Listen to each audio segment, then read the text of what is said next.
Obrigado, senhor presidente, vereador professor Rogério Rocal, senhores vereadores, senhoras vereadoras.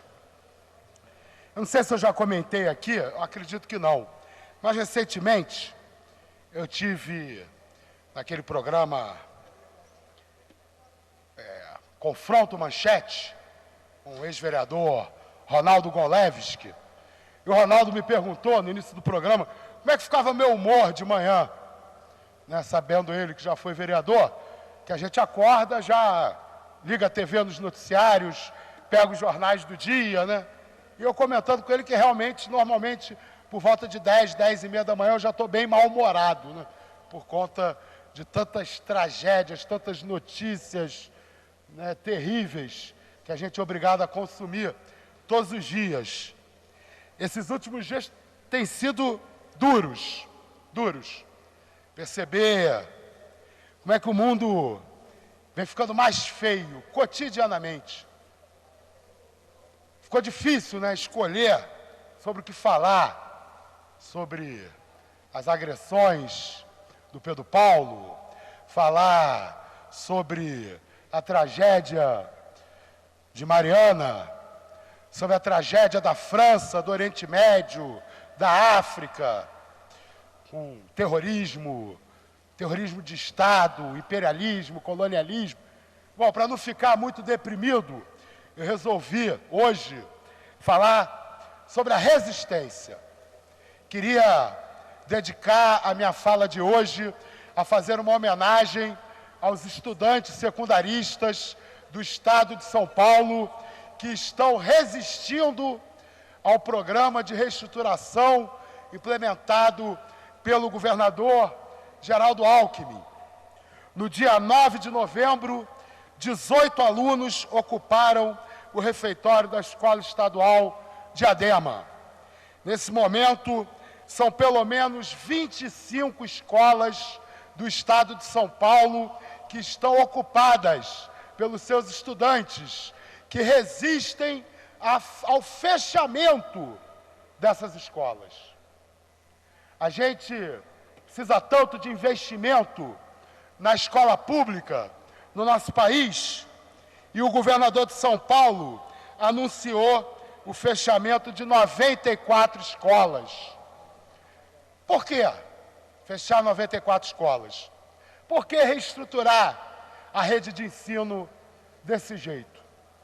Eu não estou falando isso apenas para louvar a resistência dos estudantes de São Paulo, mas para chamar a atenção da população do Rio de Janeiro de que o programa de reestruturação da educação promovido pela Secretaria Municipal de Educação da nossa cidade guarda muitas semelhanças com a reestruturação da educação implantada pelo governador Geraldo Alckmin.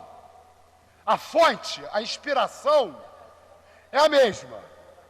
Banco Mundial e as instituições internacionais que historicamente impõem políticas públicas, seja na área da educação, da saúde e outras, para os países, né, que dependem do aval dessas instituições para conseguir os seus empréstimos. E o Banco Mundial, há muito tempo, ele trabalha com a lógica de 2 saúdes e 2 educações para os países. Uma saúde e uma educação paga, cara e supostamente de qualidade para os que podem pagar, e uma educação de segunda classe e uma saúde de segunda classe, públicas gratuitas para atender aqueles que não podem pagar a saúde e a educação privadas. Esse modelo, esse objetivo central, ele aparece constantemente nas propostas de políticas públicas no nosso país. Essa política, fechar escolas para aumentar a concentração de estudantes por sala de aula, que prejudica a qualidade do ensino, mas que vai na direção da construção de um Estado mínimo, de uma educação de segunda classe para os que não podem pagar. No Rio de Janeiro, essa reestruturação também fecha escolas. No Rio de Janeiro, essa reestruturação separa nas escolas municipais o primeiro segmento do segundo segmento do ensino fundamental.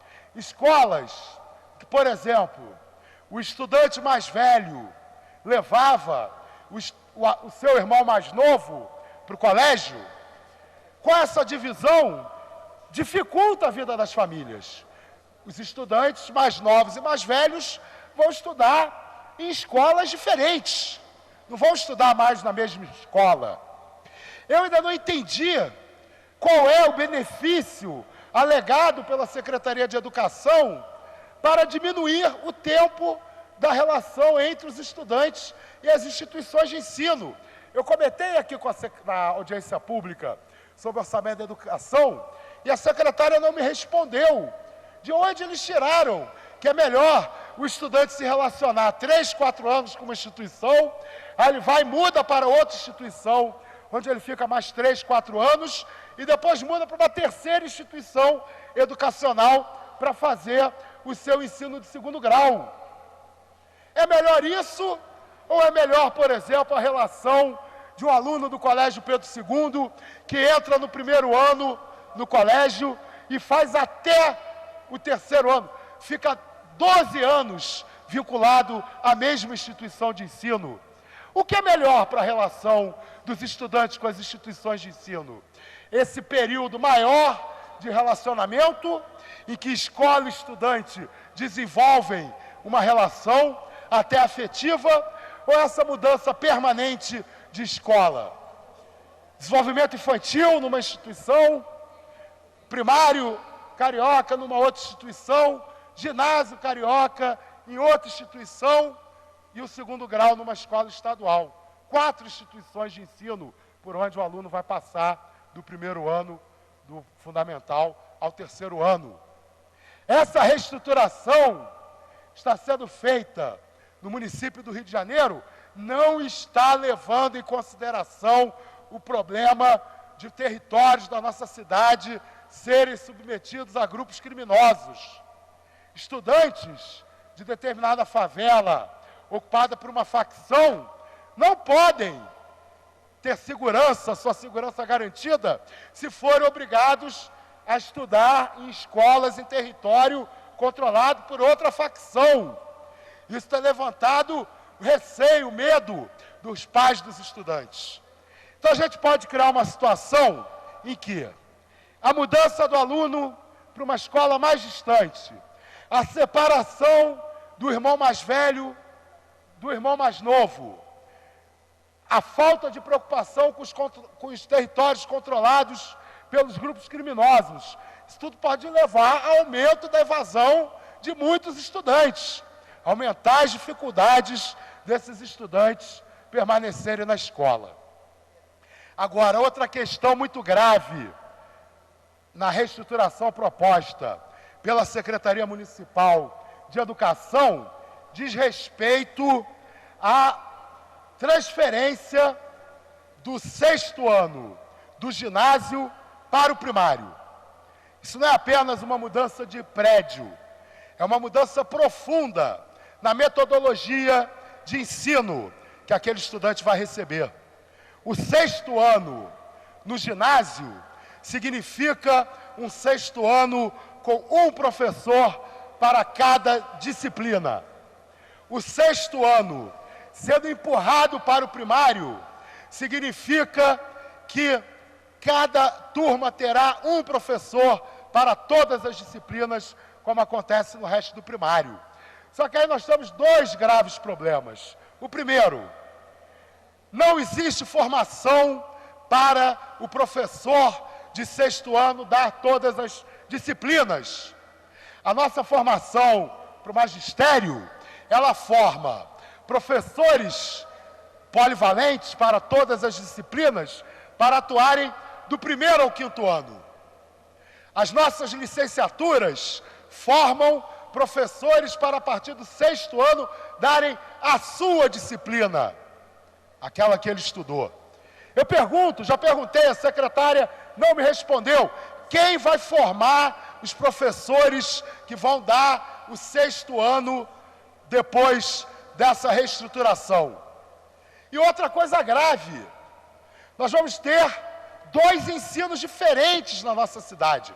Vamos ter as escolas particulares com o 6º ano, como é hoje, com um professor para cada disciplina, e as escolas municipais com o 6º ano, com um professor para todas as disciplinas. Isso é exatamente o que eu estava acusando de ser a política do Banco Mundial para a saúde e a educação.